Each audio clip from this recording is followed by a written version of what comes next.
I'm one of the most impatient people in the world if I have to queue a petrol pump or something like that. Can't do more than 5 seconds and I'm like scratching my head and impatient. Photography, I seem to give it so much respect that it deserves an hour to take a single shot. Get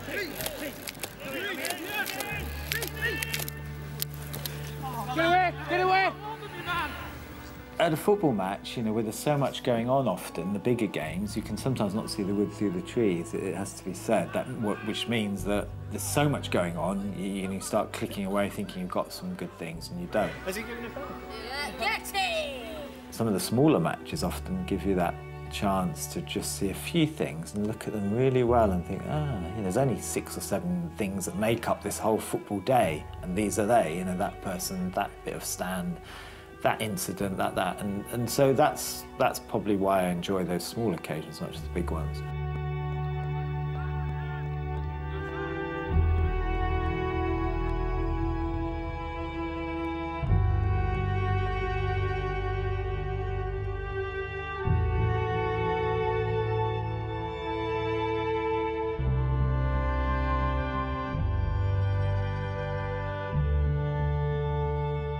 I wanted to show something that was very inclusive, that was about a lot of clubs, a lot of people, a lot of fans, and I wanted to do it over a long period of time, partly just to prove my earnestness, my sincerity about the subject, not like sort of fleece something and move on to the next thing. I wanted to show, you know, I could give this part of my life to just doing this almost every day.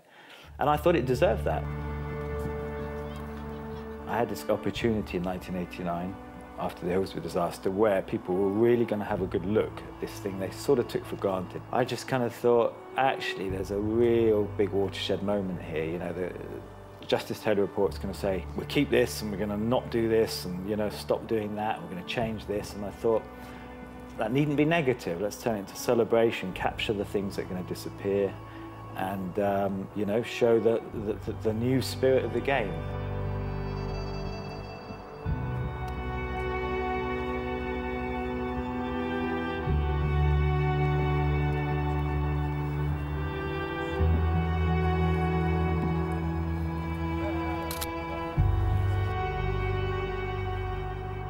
The title and that kind of nailing the concept, I woke like, the homes of football. It was like that, you know, I dreamt it, it suddenly came to me clearly. I mean, it's not a complicated set of words, you know, the homes of football, but it was very important to have that S in there, the home of football. I'd heard before, you know, someone saying, oh, I don't know, whatever it was, Manchester United or Wembley is the home of football or something. Mine was, in that pluralism was to be so much of what I'm about, the homes of football. A big adventure to discover something about all of us, big and small.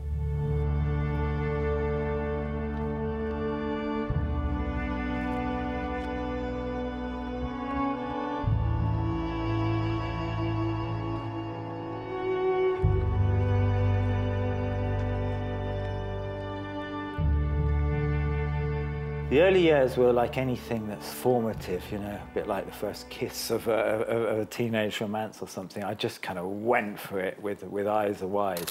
So I could have almost just done the homes of football then, but the thing was to tell the story of, you know, not just Victorian arenas and iconic things, but to show how it was going to change.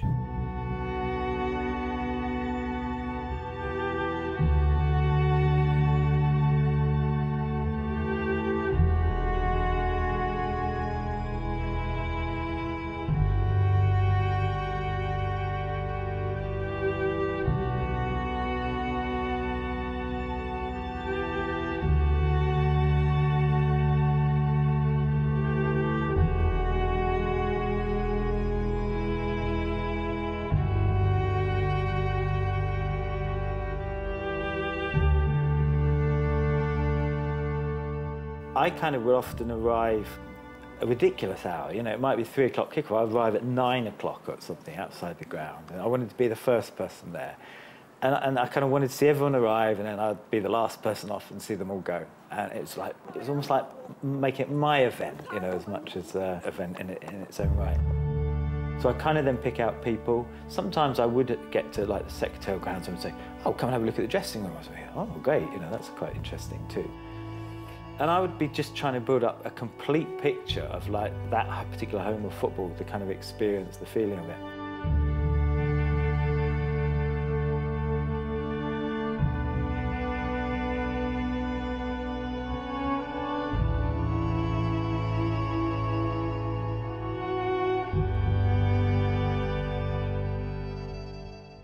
There was me with these transparency pieces of film, beautiful little things, you know, that you can touch, and they're not a digital file as everything is these days. There's something you could hold up to light and think, wow. I had loads of them, and I'd spread them all over the table and over the light box and up to the window, and I thought, yeah, but who's seeing these? So very early doors, I realised you've got to tour this. It's like a singer having an album out. It's suddenly, I've got to go and perform some concerts. That was my equivalent, to tour the shows. And I wanted to do the big and small thing. I wanted to go to Mansfield alongside, you know, Newcastle or Manchester. I didn't just want to start. I think most artists think, I'll start with Mansfield and small, and then I'll land up just doing the Grand Old Opera House of this and that. I never wanted to do that, I never do. I always want it to be sort of a bit like this forevermore.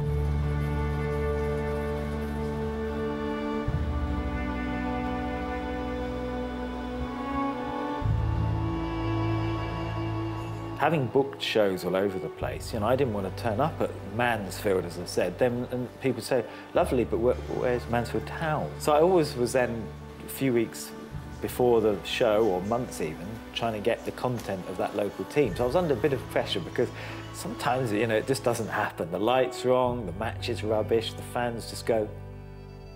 It just sometimes doesn't really happen. You can't make it happen. There's the magic that I was after. I wanted every time pictures to be magical. So, you know, that put me under a bit of pressure to come up with that.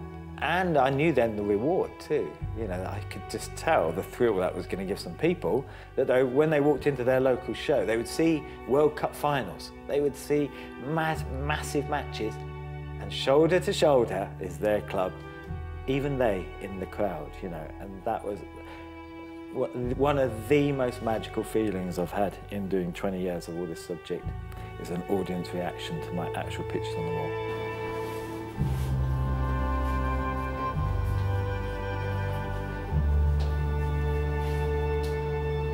The thing to me was always, if it could photograph itself, if it could just tell the story itself without a kind of editorial line or anything, what would it want to say? And I'd look at something and think, you know, it's screaming at me emotion or colour or loyalty.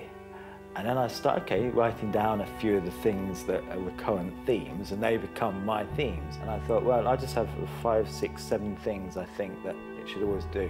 It's got to surprise, you know, grab the audience. It's got to be simple, humorous, authoritative, a sense of he's showing us something that perhaps we couldn't see anywhere else, you know, and it rings true about the game.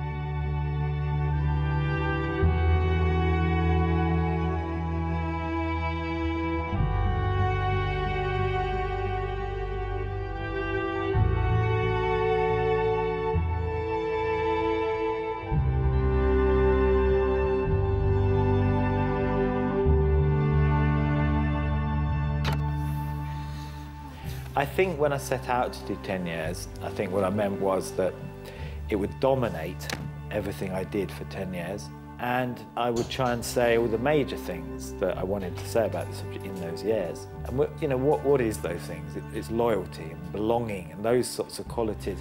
Actually, I just feel like there's still a case for saying about loyalty, and there's ever more a case now. And, you know, lots of the things that we take for, that we want to have, a sense of belonging, identity and that, we're having to question those again at the minute, certainly in the UK and all through Europe. Half the world is struggling to find their place. You know, even their family life's under pressure. So, back to the football thing. It brings something special out again. For at least 90 minutes or a couple of times where I can feel, you know, I belong. I can feel special. I can get something out of this, and I can stand shoulder to shoulder with people, not feel isolated in my job and work and home. And I've got a kind of family. So it's really a special time again. So I'd be crazy to stop the subject when there's more need for it than ever.